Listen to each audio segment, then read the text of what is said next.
Welcome back to Ray's Talk Show. This is Ray Collazo. Thank you so much for joining us. Really appreciate it. If you're listening to the podcast, this is your host, Ray Collazo. We're also Facebook Living this, so if I reference my homeboys and homegirls during the show, mostly the homegirls, they have so much more to say. Pardon me. Thank you again for joining us. If you're interested and you're listening to the show, whether it's you're watching it live or as a podcast, and you want to hear more of our episodes, more of our content, you can always download Ray's Talk Show anywhere you can find a podcast: Stitcher, SoundCloud, iTunes, Google Play, anywhere. Even though it's very hard to find us on Google Play. Google Play needs to get it together. We're now on Spotify as well.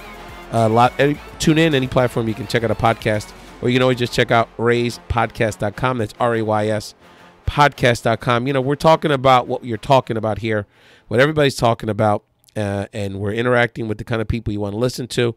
First, want to give a shout out for those in Philadelphia specifically. A lot of my audience members check me out on either Facebook Live or on the radio.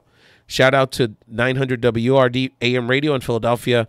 I was on with Vincent Thompson last Thursday talking about how African Americans and Latinos specifically can unify to deal with the Trumpliction, as I'm calling it, on this episode. And so if you go to my Facebook feed and our website, rayspodcast.com, RAYS podcast.com, you'll see some of that video. The brothers and sisters of Philly freaked out. My homies from Florida were calling in LA. My homie George Lopez called in. Shirley Santos from Violin, New Jersey. We had a lot of national interest in that show, and that's a conversation we need to keep having. And it's interesting, the questions from the African-American community. There were some good questions about how we work together on voter suppression. Some really for real conversations about, you know, as Latino political power grows, what does that mean for the black community?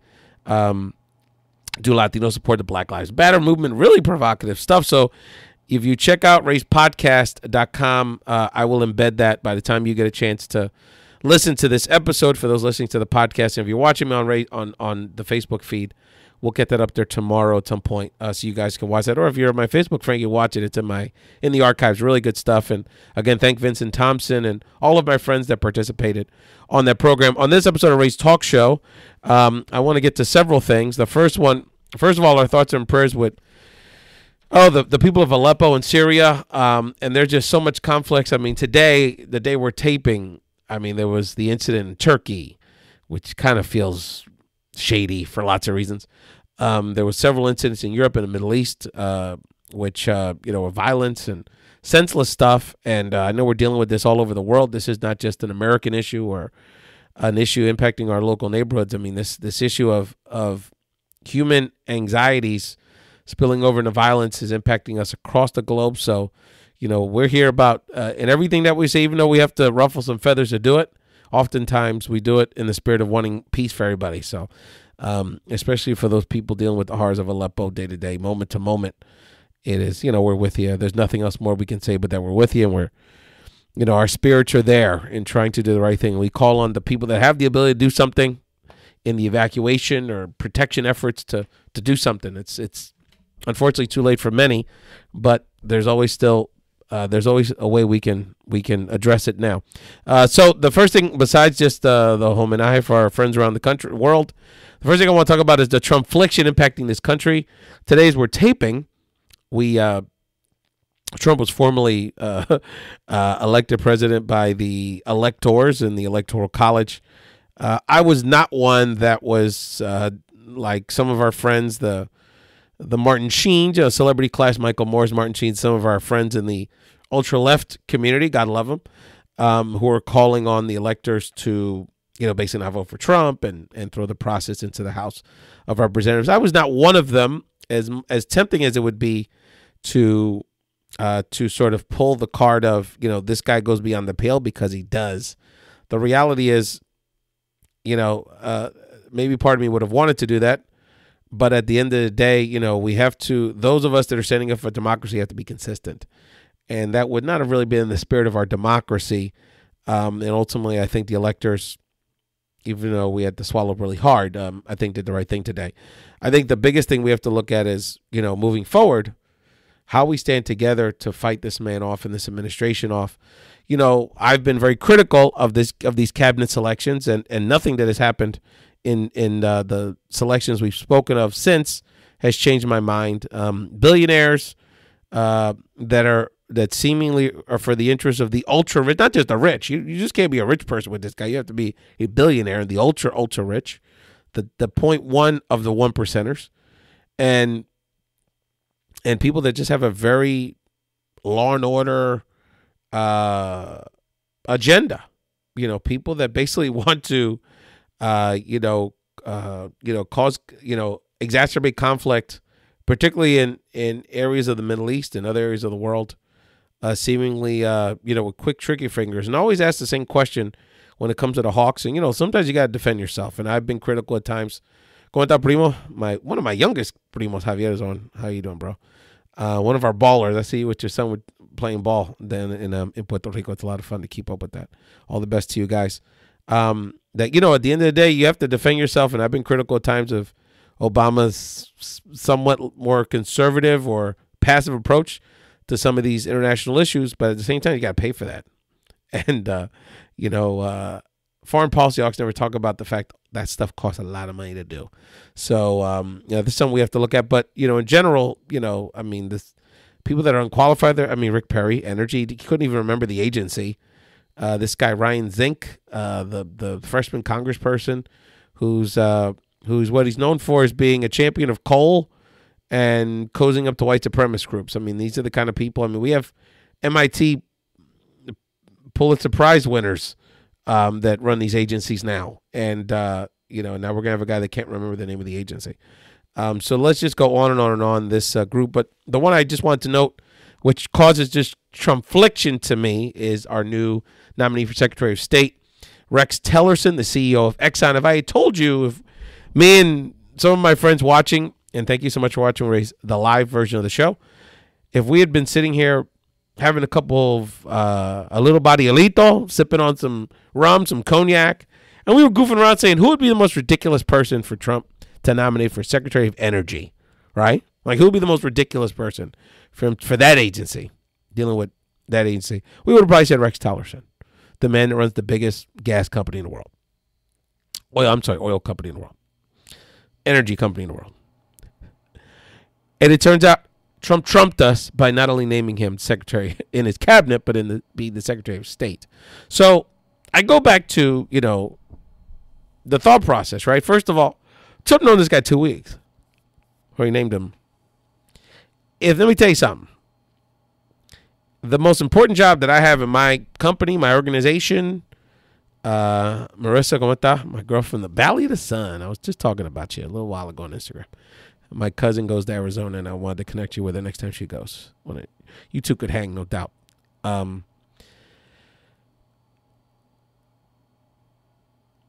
If you had the board shirt you had to hire, would you hire a person you knew for 2 weeks?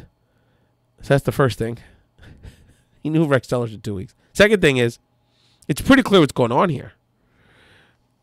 Exxon's, people say, oh, this guy knows the players, and this guy is a global guy. Yeah, sure, of course. And I'm not saying there shouldn't be business people in the cabinet. There should be. But let's think about this. My man's agenda didn't necessarily coincide with the United States. So while we have this chilly relationship with Russia over the last several years, well, really pretty much in modern history, except for that little time with this crazy guy. So they were sort of irrelevant. Yeltsin. We always have a problem with Russia because they're a pain in the ass. So while we're having this problem with them all these last years and years and years, Exxon's doing everything they can to get in with them so they can make money with them.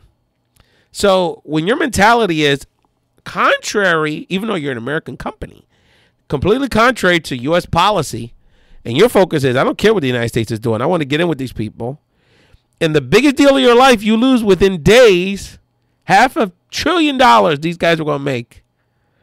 Igual by $500 billion these people were going to make with Russia right before Russia went into Crimea and Obama put sanctions on them. You mean to tell me, let's get real here. You mean to tell me Trump, this guy being in his job, the agenda's not going to be to figure out how to make that $500 billion for the company he used to work for? And I don't care if you tell me he's divesting and all that. Let me tell you something. I know street guys that can put houses in their mom's name, investments in their cousin's name, and can figure out ways to put things in other people's names to hold on to their little 10, 20, 40, 100, 200, $300,000.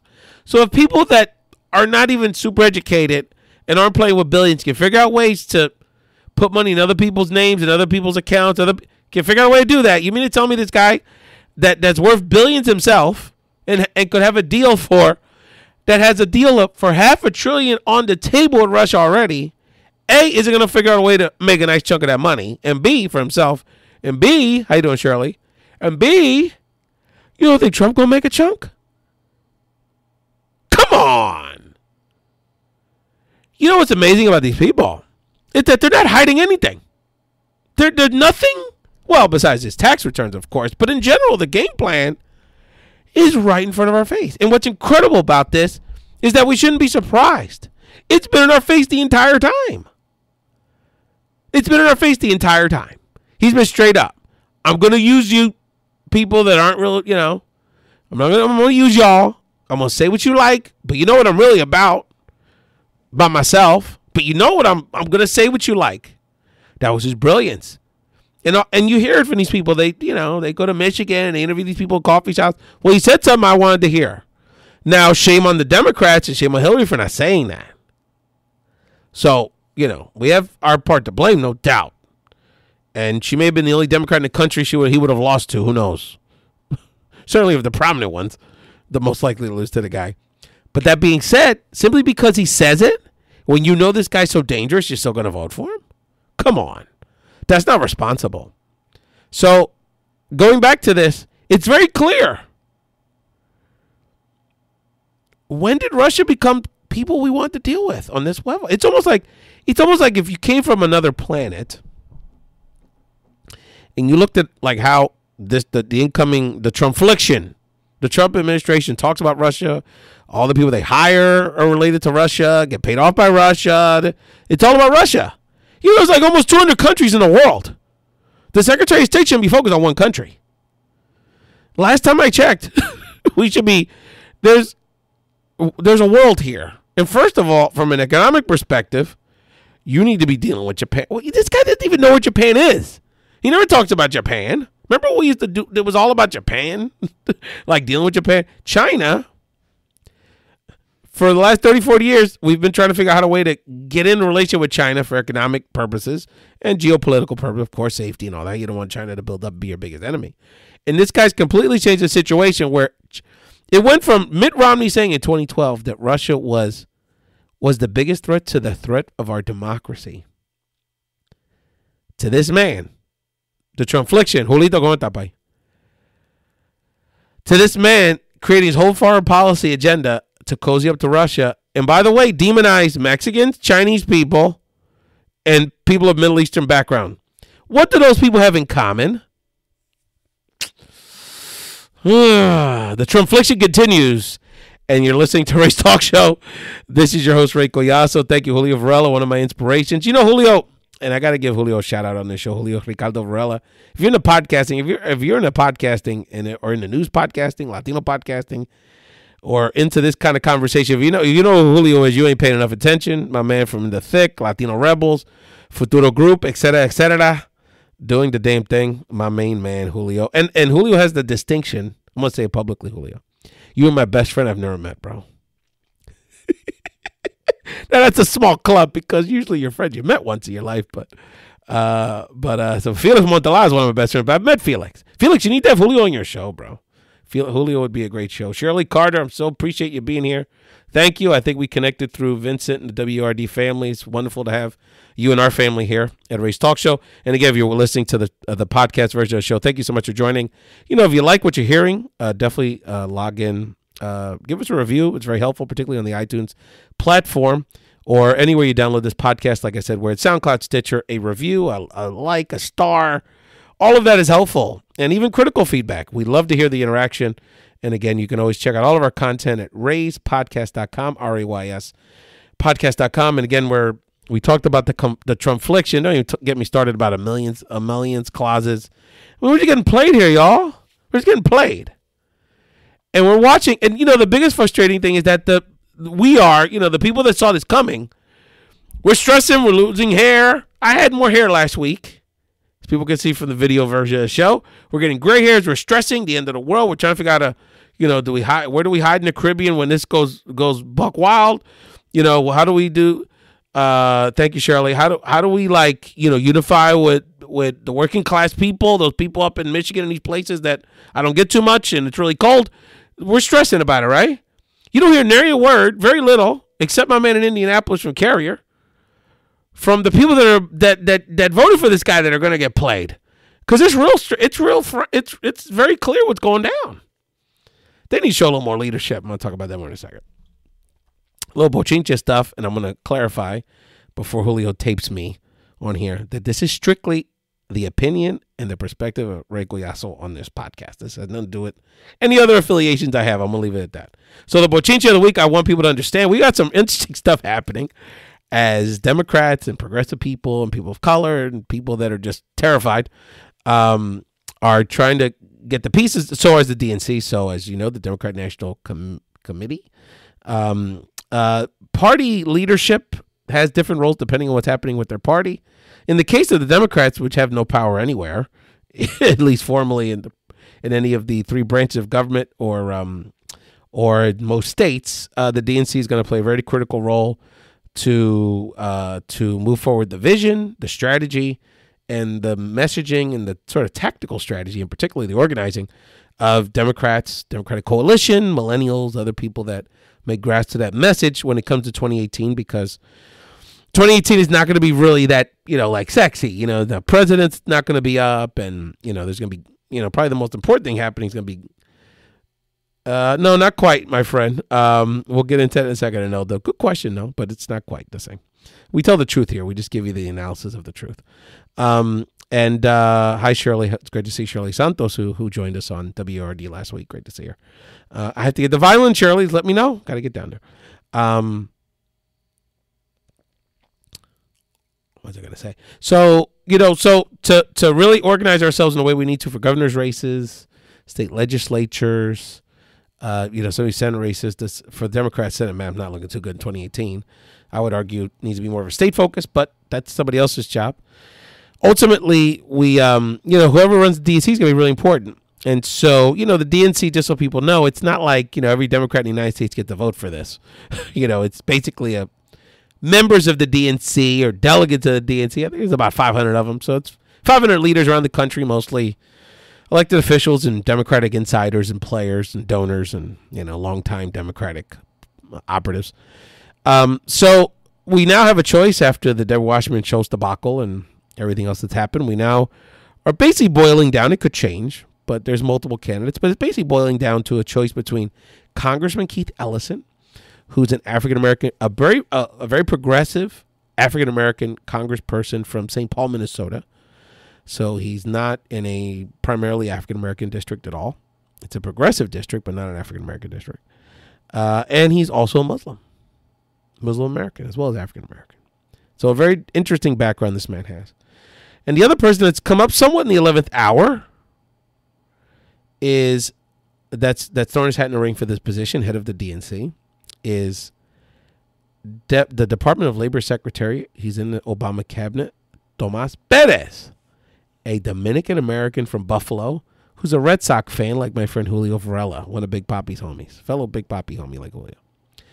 And so both men, what do we need to know about Tom Perez? Tom Perez is one of the most decorated Latino civil servants in the history of the United States. Department of Labor Secretary, ran the Civil Rights Division for the DOJ under Attorney General Holder, which is arguably the most important position in the DOJ, dealing with civil rights issues. He was behind breaking up the SB 1070 law in Arizona and a host of other things, voting rights issues. A real champion for us in civil rights and as well as labor rights with his work at the DOJ, and before that, or DOL, and before that, an incredible resume, and mostly as a bureaucrat, lawyer, government lawyer, was a county elected official in Maryland. So you've got, first of all, so what do we think about this? What's the inside story here? So the inside story is this is progress. Let's celebrate what we're looking at. Let's in this moment of despair, let's think about this from a positive perspective.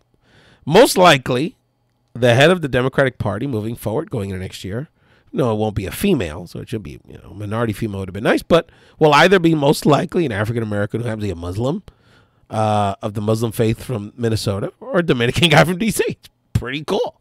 Or Maryland, I think he lives in Maryland. So that's pretty cool. Absolutely, Shirley. So that's, let's celebrate the positive moment here historically we're talking about. But I think the other thing people have to understand is that even though they're very important figures on their own, and they're their own people, this really is a proxy fight between two factions of the Democratic Party. One is the Bernie Sanders folks. Congressman Ellison was one of the few Congress people that, or certainly one of the first, that endorsed Bernie Sanders running for president, and is one of the leaders of the Progressive Caucus. So he was a very well-known progressive before it was fashionable. And Tom Perez is the Obama candidate. There's no question. He almost endorsed him today in his comments praising Secretary Perez. And if you listen to, if you pay attention to the Obama world, he was pushed by many people in the Obama administration or the Obama universe for the VP, for Clinton to vet him for a VP. So, I mean, he's a fan favorite in that crowd. So what you're looking at here is really sort of, I think many people would argue it's sort of an ideological fight between sort of a true progressive and more, in Ellison and Bernie Sanders wing of the party, right, versus kind of more of a mainstream Democrat. If you look at their ideology, they're probably closer than people would kind of give credit for. Tom Perez is one of the most progressive members of not only the Obama administration, but like the Obama orbit, particularly around labor rights and voting rights. And I think as the head of the DNC would really focus on that labor piece, pro-union. So that I don't see this as much an ideological fight. I also don't see it as much. I think the bottom line, this is really an approach fight. So, is it going to be about ideas? Is it going to be about sort of arguing, kind of what the policy vision of this country goes? Is it about tapping into the traditional Obama coalition, which tends to be a little more educated and a little more cosmopolitan, urban? Or is it about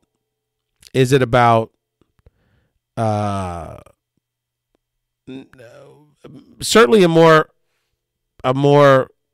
deliberate progressive approach, but it's really more about the focus being on organizing and connecting with people in the street and connecting with people in the community. So, and I think that's what Ellison provides. I think one of the things that Tom Perez is going to have to show people in this process is what's his vision for how we organize people. Because I think we're all going to have a real clear sense of what his sort of policy vision, his ideological vision, and on some level his vision sort of theoretically for the party. But I think sort of the tactical piece around how we balance between not leaning, not just dropping, the entire coalition that got Democrats the majority of the votes in the first place and just focusing all of our attention and all of our love on this relatively small part of the electorate in the upper Midwest, which needs to be addressed. But, it can't be a either or scenario. And I just think approach perspective, how much of the resources are going to be focused on grassroots organizing? How much of the resources are going to be focused on federal elections, which I said, if I ran a DNC, I'd focus on the states. I wouldn't even worry about, I would, not say worry about the Senate, but I mean, it ain't going to be easy. That's going to be a hard mountain to climb. Shirley Santos brings a good point. Why can't we have both visions? Both for important organizing and connecting. It's a good point. Like I said, I think Tom Perez is in a position where he could show he can kind of balance both. I just really think it's the difference between, let me break it down in simple terms. It's the difference between a statesman and an organizer. And I think Tom Perez is going to come off very polished and very much like someone that could be a governor or be a senator, which he certainly could be. But I see him as like a senator, you know, and I see Ellison as more like a rabble-rousing congressman organizer. So that's going to be really interesting. Yeah, it's going to be really interesting. Is the party ready to have a Sanders level progressive run it day to day? Is that the right direction to go? Is that really what the Democratic Party or the larger 10 is looking for? It's going to be really interesting. So I wanted people to keep up with that because, go with that, Joanna. Great to see one of our great leaders, Joanna. I was just talking about leaders and decisions we have to make about leaders, Joanna. Keith Ellison and Tom Perez debate. It's going to be really interesting. And I want to, but you missed it, I think. So you got to listen to the podcast version and check out my analysis of Tom Perez versus Keith Ellison of the DNC. And again, thank you everyone watching Ray's Talk Show. A lot of great leaders, including one of our great Philadelphia leaders, Joanna Ontero, watching us on the live. And if you're listening to the podcast, you got to become my friend on Facebook. You watch me on live. It's a lot of fun. Thank you so much for joining Ray's Live. The other thing I wanted to get into today is the thing that's probably got me the most upset, I must say, besides the Trumpliction. I saw it. I have to give Linda Sarsour, great Muslim American activist, props for forwarding this, and then I looked it up, and this was actually real. So I have in front of me the Fraternal Order of Police, the National Union, the National. I got still plenty here, but that particular piece you want to listen to, Joanna. Of course, we know the Federal Order of Police, National Union of the Police Force around the country, has sent President-elect Trump their list of priorities for the first 100 days of his administration. Now, we know the FOP was very controversial. He was one of the, if not the only, the first prominent national labor union that endorsed Trump. And there's a lot of history there between the Clintons and the police. And we don't have time to get into that. But the reality is that Trump won. And so they've now sent him their first 100-day agenda. And so there's a couple things with this. One is, I think,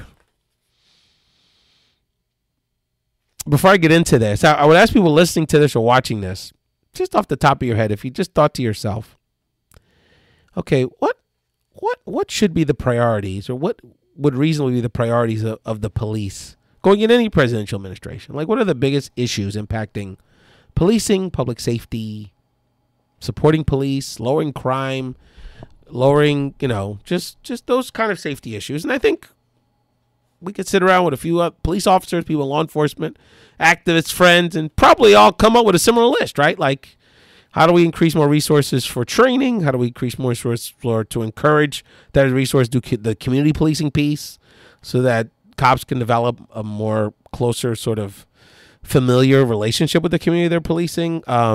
Support for education, for training, psychological supports, mental health supports for, police that have gone through traumatic experiences. I think we'd kind of all be in the same ballpark, right? I mean, I don't think there would be a lot of, a ton of disagreement. Obviously you weigh different things. And so I think about that, and then I think about this document. And again, you can look it up online. It's on the FOP's website. They're not hiding this from anybody. So you can look this up for yourself. And I don't know, there's like 30 bullets here. And so the first one, which basically states, free us from any limits on the types of equipment we can buy. The number one priority of the FOP is they want to be able to use whatever weapon they want. Okay. I mean, you want to tell me in some police districts, well, it's on. Yes, Shirley, it's on here. You want to tell me in some police districts are overgunned? I mean, there's probably something to that. But the number one priority, let us buy whatever we want. And I've been saying this offline. I'm going to say it now so I can put it on record. There will be a police district in this country that wants a tank. I'll tell you that right now. It's going to happen. It's going to happen. And then the next 7 points. So that's the first priority. Let us shoot whatever we got. Bazookas, whatever. Don't restrict us on what kind of equipment we can have. The next 7 priorities are related to expanding the role of local police in immigration law enforcement. Stop grants to sanctuary cities. I know Joanna's dealing with that very intimately. End DACA. End access to the U.S. people from terror-prone areas, quote-unquote. What does terror-prone areas mean? like Oklahoma, like like the local terrorists we have in this country. What does that mean? And expansion of 287G. This one's the wildest one, and it took my brother Michael Collazo to explain this one to me. Don't change U.S.-Cuba relations. You can change U.S.-Cuba relations until the cop killers are returned to the U.S., but not until the cop killers are returned to the U.S. And I was trying to figure out, why is Cuba involved in this? And my brother explained to me, because the police, there's still people in the FOP and the police that still want Asada Shakur. Now, I'm not saying the police would want to get her extradited. They have their reasons, obviously. But if you think about all the issues impacting our country, crime and safety, all the issues impacting police officers day to day in the streets around the country, you mean to tell me Asada Shakur is the 9th most important thing? And 7 of the 8 issues, like 2 through 8, are for local police to increase their role and dictate immigration policy in this country. So I ask people this question as they're listening to this, and I don't care. Look, Republican, we could be from different political persuasions. I'm not the most, people that may see this who don't understand my perspective, means, this is one of these flaming liberal guys. I'm just being real. What's up, Vic? I'm just being real. If you pull anyone, think about it. Think about it logically. What's the most important thing? What are the most important things we can do to make us safer day to day? Thank you, Joanna. I'll repeat that in a second. I don't think anyone would say it's immigrants are the most dangerous part of our society. Who would say that?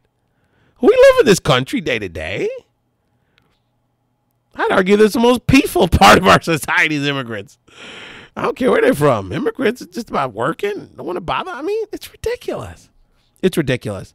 The other thing is that it's also sort of fiscally misguided, right? Because just like, think about it. Like you basically are saying you're overworked, all this stuff, overpaid, underpaid, overworked, but you're actually asking for a lot more work that you're not trained for. We already have law enforcement officials, our ICE officials that report to the Department of Homeland Security, which have a very healthy budget, that do this work, that are trained to do this work, and by the way, are doing their work in a larger way than ever before. We deport more people than ever, and that's under President Obama, the deporter-in-chief. So we're deporting all kind of people. By the way, the flow of immigration is kind of minimal because of all the people we've deported, over 2.5 million in the last 8 years. And, for lots of reasons, the United States ain't as attractive as it used to be, mostly because of our economic issues. So, yeah, Shirley. Well, there were particularly minority police officers did individually and as affinity groups. Shirley Santos is asking, did all the cops sign off on this? I mean, there's a national board. You know how unions are. Not everyone that can follow over the country votes for it. But yeah, no, there's been issues, particularly with minority officers, with some of the political decisions of the top of the FOP.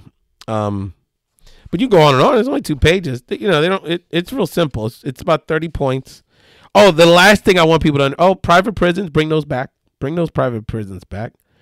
End bans on racial profiling. Oh, I mean, this just goes on and on. You got to read this. It's like a teenager in his basement wrote it. Bad grammar, too. Our English teachers out there would not. There's a lot of typos on this thing. The last thing, which I just have to say, and there's out of here, there's 2 or 3 points that are pretty legitimate, but the last thing I'd say about the FOP is that they also believe Obamacare is something that, if you repeal it, would make us safer. Of course, less people having health insurance would make us safer. No doubt about it. The last thing on here, it also makes a few allusions to making it easier for people to smoke weed. What's up, Redneck? So we want bazookas, AKs, tanks. That'll make us safer. We want to do another job. We already have a job, but we want to do another job that another federal agency does. The ICE, which they have plenty of resources, deport all kind of people all the time. We want to do their job. because that'll make us safer. Getting rid of more Mexicans that work at restaurants and in farms, that would make us more safer. And by the way, but don't touch our weed, because that'll make us safer, and that'll certainly make us happier. You're listening to Ray's Talk Show, and I really appreciate our people late on a Monday night watching us. I really appreciate it. Thank you so much. And my main man, Nikki G's watching. Nikki's a good brother, man. Check out his the Dependent Independent podcast. I'm still trying to figure out what that all means. It's his personal journey as a father, as a husband, as a good guy, a guy who's living his dream like I am, on the microphone after normal business hours. Much respect to Nick, and definitely check him out. We're going to be collaborating a lot.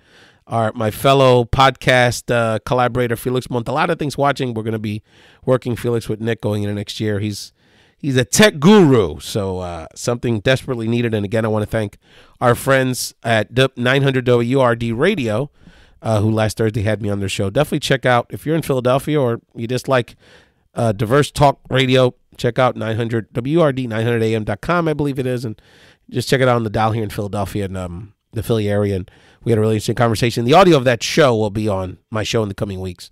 They're going to send it to me. But it's also on my Facebook page. You can watch the video. The last thing I want to talk about, well, two quick things, is I want to talk about a real positive thing and kind of a last-minute gift alert. If for people that have been following, so the biggest phenomenon in pop culture, arguably over the last year or so, has been the Broadway. To say it's a smash hit is sort of an understatement. It's really a cultural phenomenon. The musical Hamilton, the Broadway musical Hamilton. The mastermind, of course, is one of our great young talents, mega, star du jour, Lin-Manuel Miranda. I'm very proud of that young man. And he, he's really caused an incredible sensation, sort of fusing the quintessential American music forms of hip hop, R&B, with the classic Broadway musical style and history, to really teach us about American history and how it was sloppy and messy and not particularly diverse in its beginnings, in terms of its leadership anyway. But ultimately, it really chronicles Alexander Hamilton, who was a really interesting guy. But the bottom line is he was an immigrant with a dream, and was ultimately, he just wanted a shot at this thing. And it's an incredible story. If you're not familiar with Hamilton, definitely check out his story. Google him, Wikipedia. His Alexander Hamilton, basically the founder of American banking and financial services, and just an incredible story. An immigrant from St. Kitts and Nevis, who wrote his way out, as one of the songs says on the mixtape. I'd love to hear Jennifer Edwards' contribution to the question, why is the Hamilton mixtape so dope? Because I know Jennifer's listened to it, and she's probably got better opinions than I do, but I just wanted to share my thoughts. So what the Hamilton mixtape is about, so the musical Hamilton has music, and that's right. Have you heard, Joanna, the song Immigrants, We Get the Job Done? Residentes on it. You got to hear it. It's pretty freaking incredible. But I want to hear Jennifer's thoughts. I know she's heard it. The songs, they have all these songs, right? And so Lin-Manuel is genius, and I guess he had the budget for this, basically created a mixtape version. So he asked, for the most part, hip-hop, R&B, and pop artists to remake about half of the play or the musical songs in their own style. So, I mean, we'd sit here for a long time naming everybody, but from John Legend, Alicia Keys, Residente, Nas, The Roots, I think produced it with him formerly, which is nice. The Philly Connect. Jill Scott, of course, a homegirl from Philly. Must love to Jill. Miss Jill. Who else is on it? Jimmy Fallon's on it. I mean, it's all kind of people. And it's also good because there's also like nobodies that are on it that are like, not nobodies, but like good indie people. Hip-hop artists like Joel Ortiz. The spoken word artist Watsy, who I didn't know too much about. Andre Day. So I think Saya with Queen Latifah and Miguel, I think, is my favorite track. Satisfied is like an incredible song. Mercedes Vasquez, wonderful leader on the line here, saving boxing for us every day. How are you, Mercedes? Great activist.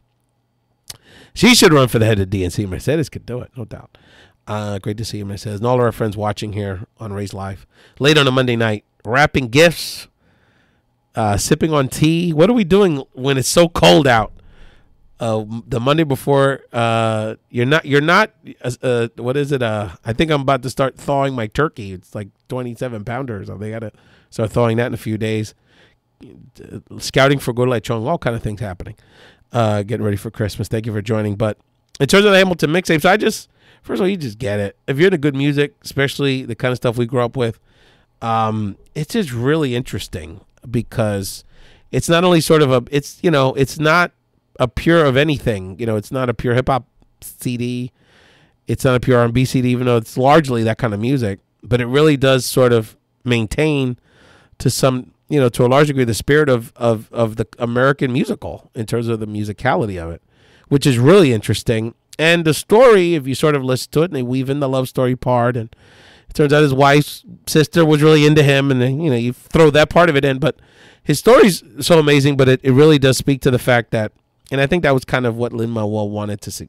If this was his point, it was incredibly successful, which is, at the end of the day, the story of America was about the struggle for freedom, and it was sloppy, and it wasn't really equal.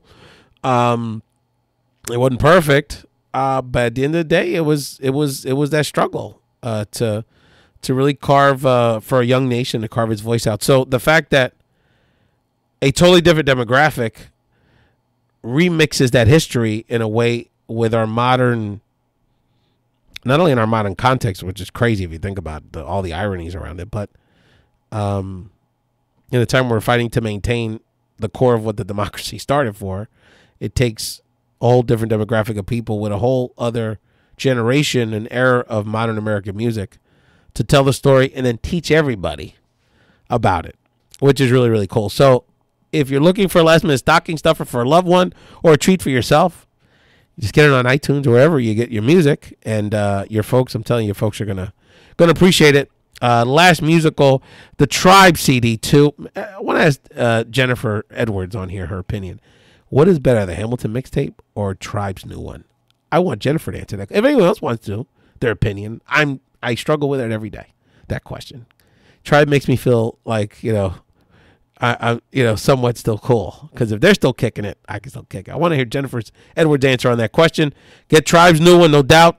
I haven't gotten into De La's new one. That's a little older. That came out earlier this year, but for that generation, hip hop still doing their thing. I love them, but particularly Tribe, and rest in peace Fife. Also check out my little nephew's EP, King Charisma's EP, which you can buy on SoundCloud. Jennifer! Oh, come on, Jennifer! You were busy. You have an excuse. Go get it. Listen to it. We'll talk about it next time. I need to get Jennifer on the show. We need to talk, girl. King Charisma, all in my head. Check him out on SoundCloud. Support my nephew's vision is new. His first EP, his first musical, and my other nephew, Mario, is the producer of a couple of the tracks. So, I know. Well, I heard it. Hey, David, how you doing, brother? One of our political guys. So we're actually wrapping up the show, but two other things I did want to mention is I want to make sure two names are on your minds as you're thinking about getting ready for Christmas and celebrating with family. The first one is Francisco Senna. Francisco was a 73-year-old retiree in Bakersfield, California, who about 7-8 days ago was late at night. Man has dementia, and oftentimes what our elderly folks do random times of the day is go take a walk.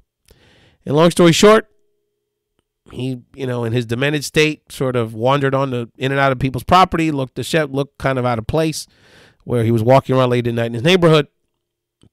Neighbors called the police, and in thinking that he was sort of not really responding to their commands, man, 73 years old, dementia, and appeared to have something in his hands, they killed him. They shot him, the police. And it turns out it was a crucifix. It was a crucifix. I got a question for you. I don't care if it's 4 a.m. When was the last time a 73-year-old did anything to anybody? And you really think 73-year-olds walk around with a pistol? Ay, Dios mío. I mean, you can taser the guy. You can. How about a billy club? I mean, you can't just push him on the floor. 73 years old. So we've had a lot of issues with that Bakersfield police force. And again, I don't want this episode to be about pounding on the police, but your real's real.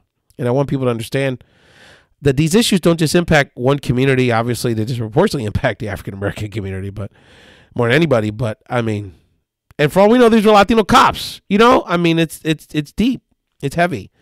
And, you know, we have to deal with it, and we have to make sure we don't forget these people. And, you know, much respect to the Cerna family. Our love and prayers are out for you. What a terrible way to lose your granddad. I mean, 73, you know. You lose your granddad at any age or for any reason, it's sad. But, coño, that man could have lived another 20. We don't know. So senseless. So remember Francisco Sena. And the other person you got to remember is Oscar Lopez Rivera. Oscar Lopez Rivera is a Puerto Rican political prisoner who never hurt anybody, as far as we know, never killed anybody, never, you know, was a drug kingpin, never terrorized it, wasn't a terrorist. Simply was part of a pro-independence of Puerto Rico movement 35, 40 years ago in Chicago, and has been in jail ever since for what they call seditious conspiracy, expressing ideas. And it's a long, winding road. Most of the people that were jailed during his generation were released during the Clinton administration. But because of Oscar's unique background and sort of being the leader of the movement, is still imprisoned. Oscar's in his late 30s now, I think. And, you know, we are supportive of a movement that has asked for his release, you know, his clemency. And it's sad to say that today, well, it's good to say, but sad from an Oscar Lopez Rivera perspective, that President Obama pardoned a few hundred people today, commuted sentences, and most of them were folks that had disproportionately long drug sales felonies. And so we applaud that. But a man that never sold any drugs, never hurt anybody, never stabbed nobody, never killed anybody, never beat anybody up, has been in jail 35 plus years. You know, and by the way, there's 7 million American citizens that are Puerto Rican descent, you know, who are supportive of him through every ideological stripe. No importa el partido en Puerto Rico, los Estados Unidos, across the ideological spectrum, Puerto Rican leaders around the country and around the world are and on the island are supportive of Oscar Lopez Rivera's release. And President Obama, as of yet, has pardoned Oscar Lopez Rivera. And it's interesting because, and I don't bring this up because I don't support their clemency or pardon, but I just got to keep it real. If people are familiar with Demaryius Thomas, the Denver Broncos wide receiver, both his mother, in this past year, both his mother and grandmother, their sentences have been, you know, cut down and commuted. So they're going to spend Christmas with Demaryius, and that, God bless them. My God, wonderful. I mean, what they do, particularly to women, oftentimes we're put in these situations through loved ones, and sometimes, you know, don't rat out their man, so they get the sentence, and their man's still out here messing around, or he don't get as long a sentence, or they squeeze her and they stick it on her, not because she really did nothing, but she lived in the house. And so I don't know their particular situation, but hey, nobody's grandma need to be in prison for an extended period of time unless they committed a violent crime or something. So God bless them. But I go back to this, that Demaryius Thomas gets two relatives home. 7 million American citizens who, by the way, are overwhelmingly supportive of the Obama administration, the Obama agenda. Puerto Rican vote saved him in 2012 in Florida. 7 million Puerto Ricans can't get Oscar home. We just want one. There's families that are getting two. Just one family. 7 million people can't get one. Just give it to him. What's he going to do to somebody? He's almost 80 years old. What's he going to do? Let him spend the last days of his life with his family in Puerto Rico. Much respect to the Lopez family. We pray for Oscar Lopez Rivera. Much respect to the National Hispanic Leadership Agenda. We'll shout out a coalition of 34 national Latino organizations have endorsed the release of Oscar Lopez Rivera.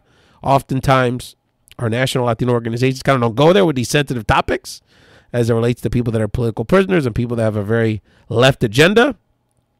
But the fact this goes beyond ideology. This man never hurt nobody, really, and, you know, it's time for him to come home. Thank you so much for watching Ray's Talk Show. I appreciate everyone watching. Shirley Carter, Shirley Santos, Anilda Davila. Anilda, appreciate, and Shirley Carter, new to the show here on the live version. David Rodriguez, thank you. Big political guy, David. I know he always has some provocative opinions. Jennifer Edwards, our homegirl, holding it down, down, down. Mercedes Vasquez always watches, and we always appreciate everyone on the chat. A lot of good questions. And